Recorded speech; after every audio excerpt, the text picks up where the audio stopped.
कल्याणजवळील मुरबाड रस्त्यावरील कांबा गाव हद्दीत बुधवारी दुपारी वीज पडून दगडाच्या खदानीत काम करणाऱ्या 2 मजुरांचा जागीच मृत्यू झाला।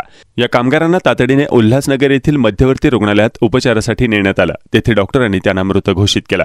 राजन समयलाल यादव वय वर्षे 22 राहणार मध्य प्रदेश, बंधनाराम मुंधा वय वर्षे 29 राहणार झारखंड असे वीज पडून ठार झालेल्या मजुरांची नावे आहेत। बुधवारी दुपारी मुसळधार पावसासह विजांचा कडकडाट सुरू होता।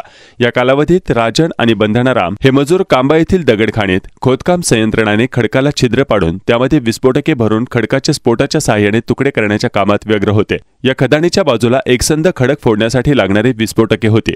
याच वेळी दुपारी विजांच्या कडकडाटासह जोरदार पाऊस सुरू होता। दोन्ही मजुरांचे काम सुरू असताना विजेचा जोरदार कडकडाट होऊन वीज मजूर राजन यादव आणि बंधनाराम यांच्या अंगावर पडले। हे दोघेही त्या ठिकाणी ठार झाले। आजूबाजूच्या मजुरांनी त्यांना तत्काळ उल्हासनगरच्या मध्यवर्ती रुग्णालयात उपचारासाठी नेले। तेथे दाखल करण्यापूर्वीच ते मृत झाले होते। टिटवाळा पोलीस ठाण्यात या मृत्यू प्रकरणांची नोंद करण्यात आली आहे। दरम्यान बुधवारी दुपारी मुरबाड तालुक्यातील शिरगाव या ठिकाणी परशु पवार वय वर्षे 42 या शेतकऱ्याच्या घरावर वीज पडून त्याचाही जागीच मृत्यू झाला।